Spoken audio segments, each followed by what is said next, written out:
Bueno, ahora sí, muy buenos días con todos. Eh, Como nosotros hemos ido desarrollando el curso, hemos visto aspectos muy importantes relacionados al proceso académico desde la formación virtual, ¿verdad? Ya tocamos tópicos muy importantes como la comunicación, esa comunicación asertiva, esos momentos de la clase que debe cuidar el docente, más aún cuando está en una formación virtual. Y también hemos visto aspectos importantes de cómo se generan competencias en los estudiantes, considerando que aquel docente que va a desarrollar competencias debe tener competencias para la ejecución de un curso o de una clase. Debe conocer con mucha profundidad el tema que va a tratar y debe además tener un dominio relacionado directamente con la actividad que tiene que impartir en esa clase, ¿verdad? El día de ayer, también hemos visto aspectos importantes y nos decía Sabalsas criterios muy buenos relacionados a el aprendizaje autónomo, pues no, hacer que el estudiante se lo considere y él se considere como el autor de su propio aprendizaje.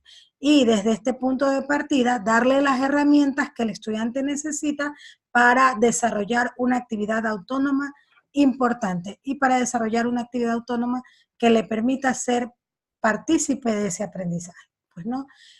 Ayer iniciamos un tema de mucha trascendencia y más en esta modalidad porque nos queda la duda de, bueno, ¿y cómo evaluamos? Pues, ¿no? El proceso evaluativo en la educación virtual tiene mucho que ver con los momentos en los cuales evaluamos.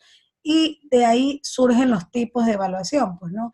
La evaluación debe ser continua, debe ser formativa, debe estar relacionado a una planificación y debe estar relacionado a momentos específicos de esa evaluación. Nos guste o no nos guste, la evaluación tiene que ser y tiene que llegar a ser sumativa. ¿Por qué? Porque el estudiante tiene que conseguir un grado de satisfacción en función a un curso. Y por ello, para poder darle un número o para poderle cuantificar el tema de la evaluación, se ha generado una situación muy importante que es el reactivo, ¿verdad? No es lo único que nos permite evaluar, pero es una herramienta que nos permite darnos cuenta cómo es el nivel de dominio de algún tema en particular en relación a lo que el estudiante ha visto, ha revisado o ha podido ir desarrollando a lo largo de un curso. Pues, ¿no? ¿Cómo se hace esta evaluación? A base de una prueba para dar una nota es por medio de reactivos, ¿verdad? Donde en base a un sinnúmero de características, este reactivo va a medir cuánto conoce y va a medir el rendimiento del estudiante. ¿Cuál es el propósito del reactivo? El propósito del reactivo es muy simple. Nosotros tenemos un grupo de estudiantes que merece que le digamos por qué sí tiene una nota y por qué no tiene una nota. Y para ello necesitamos tener una evidencia, ¿verdad? El reactivo nos permite obtener evidencia tangible acerca del grado de dominio que muestra sobre un contenido en particular, cuánto sabe, cuánto conoce, cuánto domina en función a lo que se le está dando en la clase. También tiene como propósito obtener evidencia tangible acerca del nivel de desarrollo de las habilidades que muestra una persona. Ya, en la clase teníamos que aprender cómo manejar un ordenador, ¿verdad? Y el reactivo me va a permitir describir y tener evidencia de que el estudiante sabe manejar el ordenador. Y también nos permite medir y obtener evidencia tangible acerca de los errores conceptuales a los que cae el estudiante en función a los contenidos que ha recibido, ¿verdad? Cuando el estudiante es capaz de darse cuenta en qué se equivocó, va a ser capaz de mejorar y de potenciar su aprendizaje. ¿Me esperan un segundo que tengo una pregunta en el chat?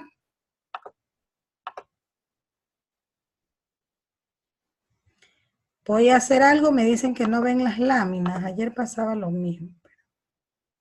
Vamos a compartir nuevamente. Me indica si ven las láminas, por favor. Sí, ahora sí ya se pueden ver las láminas. Ya, listo. Voy a volver a... Ya, ahora silénciame, por favor, ya. Bueno, ahora sí ya las ven todos, qué bueno.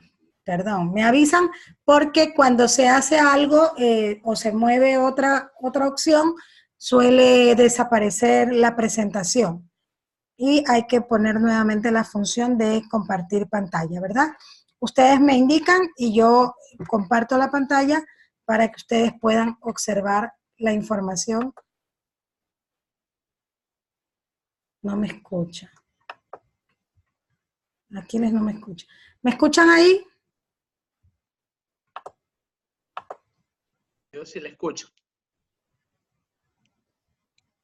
Ah, ya, muy bien, muy bien. Sí Bueno. se escucha. Ya, listo, perfecto. Me avisan si hay algún tema relacionado al audio o a la prueba, pues, ¿no? ¿Cómo elaboramos un reactivo? Un reactivo lo elaboramos con una prueba de base estructurada. ¿Qué quiere decir esto? Que nosotros vamos a tener reactivos de tipo de relación, de ordenamiento, de completamiento, de cuestionamiento, de identificación de una palabra en un contexto, de un gráfico o de inadecuación, ¿verdad? No son los únicos tipos de reactivos, son los más comunes. Además, he puesto un ejemplo en las láminas relacionados al cálculo. Empecemos con las de tipo de ordenamiento. Perdón, de relación. Déjenme ver, es que no tengo visibilidad aquí. Sí, de relación. Este tipo de reactivos permite relacionar conceptos y características de un determinado tema, de tal manera que el estudiante sea capaz de identificar una relación entre un criterio y otro criterio. ¿Qué es importante tener en cuenta cuando nosotros elaboramos un reactivo? Que las opciones de respuesta no deben ser muy extensas, ¿verdad? Va a haber criterios que los van a tomar los directores de carrera. Por ejemplo, caso UNEMI. El director de carrera de educación puede pedir, ojo, que en el número de opciones de respuesta vaya entre 4 y 5, y otro director de carrera puede pedir que el número de respuestas o el número de ítems para las respuestas sean 4. Simplemente 4. Entonces, eso va a depender mucho del criterio con el que se vaya a establecer en una determinada facultad o en una determinada carrera. Eso sí se puede estandarizar. Pero ¿qué tenemos que tener en cuenta? Que cuando nosotros ponemos opciones en un reactivo para la utilización de los ítems que no son correctos deben ser parcialmente correctos. ¿Por qué? Porque no le puedo dar al estudiante o no le puedo preguntar sobre un tema y le puedo dar una respuesta que no tiene nada que ver con el tema, porque el estudiante va a tener mucha facilidad al momento de contestar su reactivo, ¿verdad? Voy a ver el chat que me están preguntando. En este caso de ordenamiento, nosotros tenemos que tener claro que este tipo de reactivo me va a permitir tomar una respuesta con una característica y relacionar esa respuesta del ítem 1, 2, 3 y 4 con las respuestas del ítem A, B, C y D, ¿verdad? Entonces, al final le damos la relación al estudiante. Acá tengo otra forma de relacionar columnas entre variable y característica, ¿sí? De tal manera que la variable está relacionada a un tema en particular y la característica está relacionada a cómo se identifica esa variable. Y el estudiante va a tener la oportunidad de relacionar entre un criterio y otro criterio. Cuando nosotros tenemos estudiantes con discapacidad, este tipo de preguntas no es muy recomendable si la discapacidad es visual, porque cuando el estudiante no vidente va a recibir la pregunta, que tiene que hacerlo de manera oral, va a tener la dificultad de hacer la relación entre la variable y la característica, entre el concepto y los tipos, entre una columna y otra. Por eso es que cuando tenemos en nuestro grupo de estudiantes algún estudiante no vidente, es muy importante considerar las preguntas que se van a realizar para él en una prueba tipo reactivo. Se recomienda, en algunos casos, que estas pruebas sean más bien de tipo cuestionamiento simple. Otro ejemplo de reactivo es la de ordenamiento, donde en un listado de características van a ser ordenadas de mayor a menor, de menor a mayor, o en relación a una frase o en relación a una cronología, como lo muestra el ejemplo. ¿Qué se dio primero? ¿Qué se dio después? Sí, nos permite medir pasos de algún tipo de proceso. Porque si yo tengo que hacerle al estudiante una pregunta relacionada a si para hacer, por ejemplo, un proceso terapéutico necesita un proceso de diagnóstico y un proceso psicopatológico, entonces el estudiante va a ser capaz de ordenar cuáles son los pasos para ese proceso final. Puede ser utilizado desde ese punto de vista, pero también podemos ordenar ideas, se utiliza mucho el lenguaje del ordenamiento, porque cuando se quiere fragmentar una frase, se ponen palabras aisladas hasta la consecución de una frase por medio del ordenamiento. Tenemos los reactivos de tipo de completamiento. Estos reactivos tienen una característica muy particular. Aquí otra recomendación: nunca utilicen un reactivo de completamiento dejando la primera palabra en blanco ni la última palabra en blanco, porque eso genera confusión en el estudiante. Recuerden que aquí hay un factor muy importante en relación al completamiento, que el completamiento es en función a la memoria. ¿Me están haciendo una pregunta?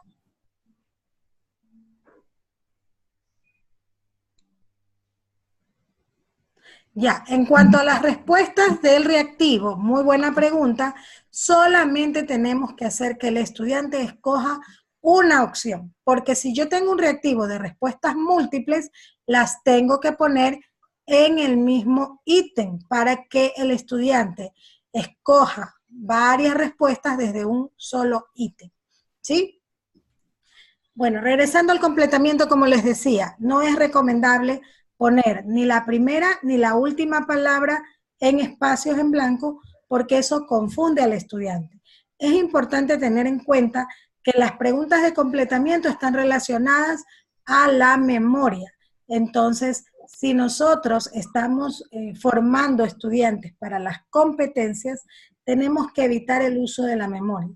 Esto no significa que no pueda ser utilizada, pero no debe ser excesivamente utilizada. Si en un reactivo pongo 2 preguntas de completamiento, me parece que es lo suficientemente claro para saber si el estudiante domina o no domina un concepto. Son de muchísima utilidad para el dominio de conceptos. Tenemos otra pregunta.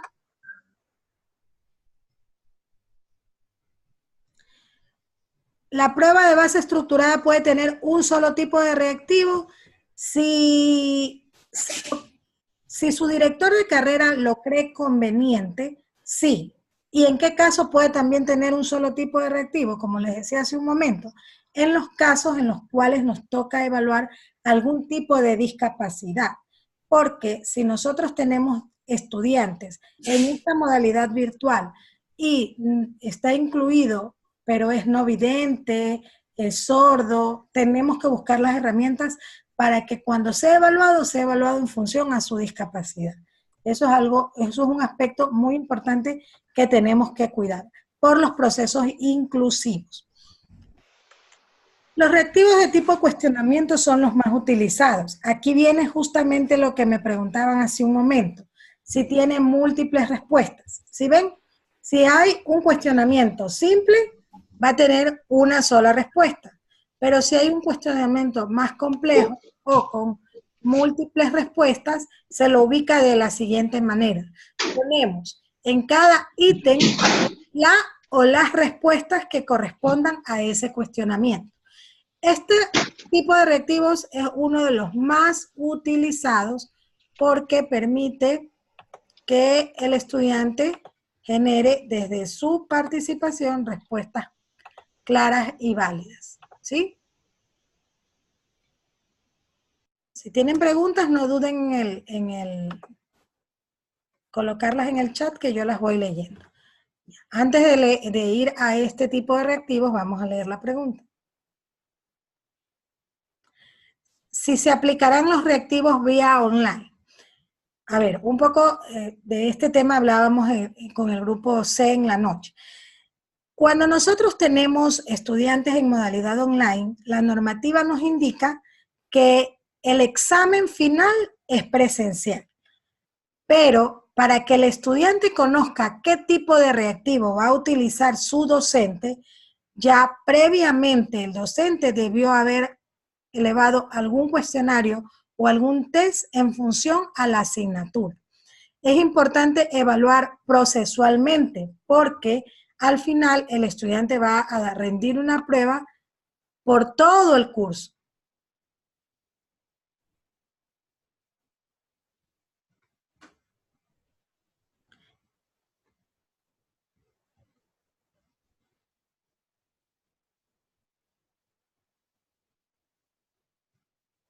A ver, aquí hay una pregunta que no me queda un poco clara. Nancy, no sé si de pronto active el audio para poderle escuchar, porque me pregunta de qué manera el estudiante hace una selección de la respuesta.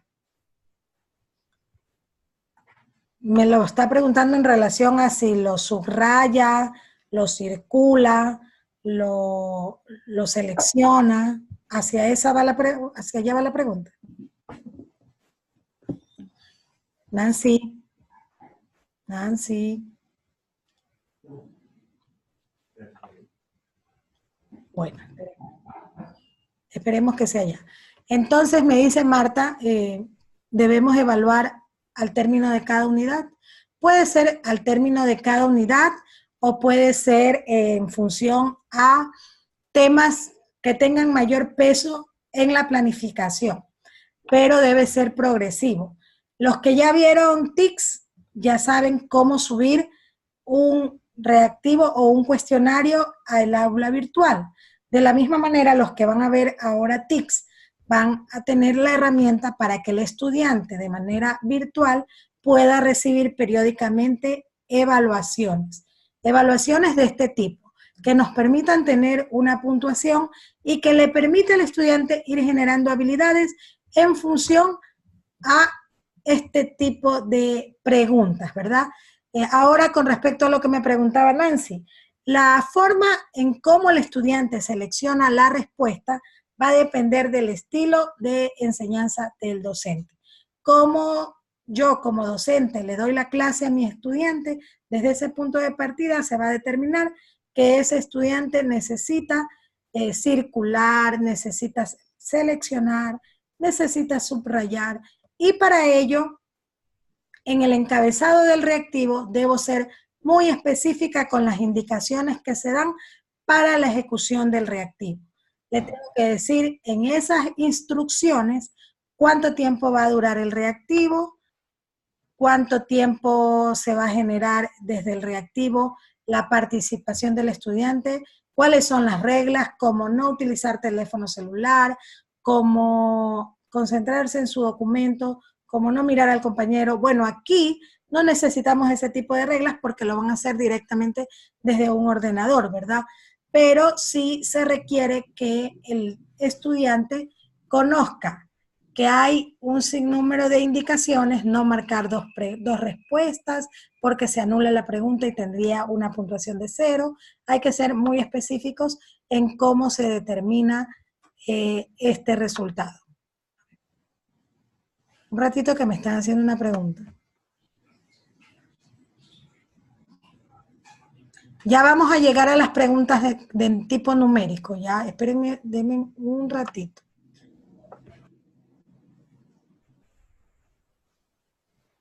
Ya llegamos a las de tipo numérico, ya les he puesto ahí un ejemplo.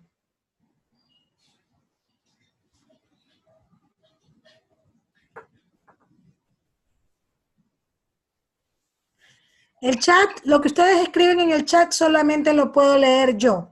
Y lo que yo contesto, lo contesto para todos o de manera individual. Me hicieron esa pregunta, por eso la estoy contestando, ¿no? Este tipo de reactivos de identificación de una palabra en un contexto nos permite establecer una conexión entre un concepto y a lo que hace referencia a ese concepto. Son muy utilizadas en función a lo que tiene que ver con conceptos específicos, pues no que tengan relación directa con una sola palabra. Este es un tipo de reactivo donde se hace utilización de un gráfico.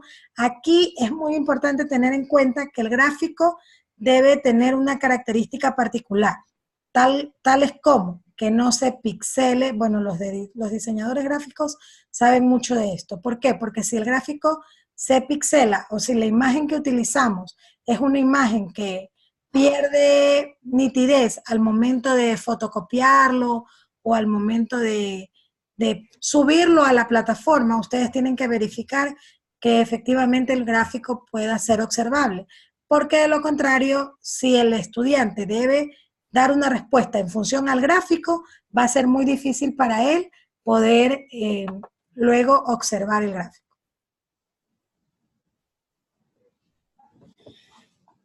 ¿Se debe utilizar distractores? Esta es una muy buena pregunta. ¿Saben por qué?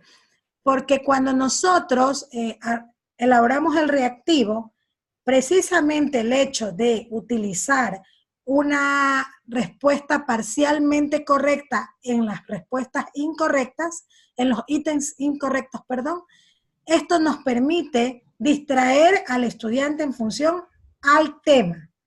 Es un distractor, precisamente el hecho de usar las respuestas parcialmente correctas en un reactivo o en un examen tipo reactivo. Para las áreas numéricas, vamos a pasar un poquito rápido porque nos quedan 6 minutos. Para las áreas numéricas tenemos, aquí les he puesto un ejemplo, donde nosotros hacemos el respectivo cuestionamiento, ponemos varias opciones y le damos la opción de respuesta. Aquí el docente tiene la posibilidad de poner dentro de sus instrucciones que el estudiante justifique su respuesta mediante la aplicación del ejercicio, mediante el desarrollo del problema, etcétera, etcétera. ¿Por qué? Porque en las ciencias duras el procedimiento tiene mucho que ver con la respuesta. Y si el estudiante simplemente escoge una opción de respuesta, esto puede estar ligado a lo que le pudo haber parecido o mediante a otros aspectos, pues no. Pero sí es importante que se justifique la respuesta. ¿Cómo lo va a justificar? En la misma pregunta el docente puede solicitarle la justificación de la respuesta. E inclusive la plataforma le permite poner opciones de la respuesta correcta y le permite poner un porqué de esa respuesta, para que en las áreas de ciencias duras pueda hacerse uso de esa herramienta y de esa manera todos, en este caso los docentes de matemática, puedan conocer efectivamente que el estudiante realizó la operación, ¿verdad? ¿Preguntas? ¿Dudas? A ver, con relación al número de ítems, no hay una regla para el número de ítems.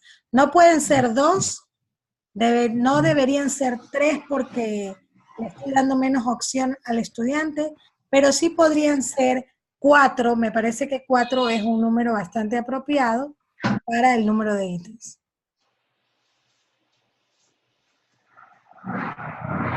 Si nosotros tomamos un reactivo en base estructurada, no puedo simplemente hacerle una pregunta numérica sin opción de respuesta, porque no estaría haciendo una prueba de base estructurada, estaría una prueba abierta. Necesariamente en el reactivo debe existir la opción de respuesta.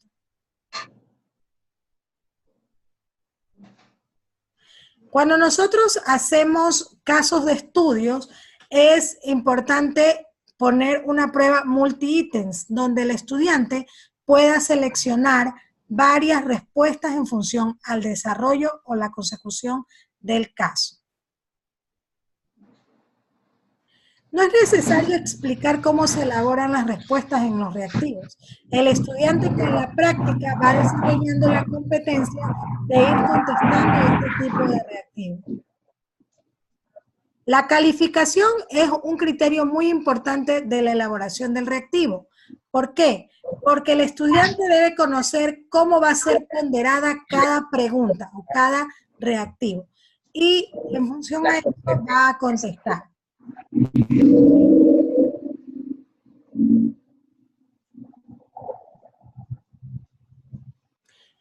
En relación a las pruebas numéricas, puede dar preguntas en función al procedimiento o puede dar una pregunta en función al ejercicio o a la respuesta final. Eso va a depender del criterio del docente. ¿Sobre cuánto se califica en esta modalidad? Bueno, en esta modalidad voy a silenciar, por favor, que antes de que se me termine. Voy a silenciar a los participantes porque me llega un sonido que no me permite. Ya. Esta es una pregunta muy importante, Marta, sobre cuánto se califica en esta modalidad. Nosotros estamos considerando una valoración del examen final de 30 puntos, considerado que es un solo examen, no son 2 exámenes como en la modalidad presencial. Entonces, el estudiante no va a venir 2 veces por semestre a rendir un examen. Aparte, la universidad no cuenta con la infraestructura física para recibir a alrededor de 2.000 estudiantes para que vengan a dar examen en un primer parcial y en un segundo parcial. Por ello, es que la nota de examen final para esta modalidad tiene una ponderación menor que en la modalidad presencial. Pero eso no significa que va a ser valorado de manera más fácil. ¿Por qué? Porque si el estudiante no se conecta a la clase virtual, si el estudiante unidad por unidad no va rindiendo las pruebas con el docente, va a tener mucha dificultad para poder pasar el curso. Sí, es recomendable poner qué competencia se quiere conseguir con el reactivo, más aún si lo planificamos para cada unidad.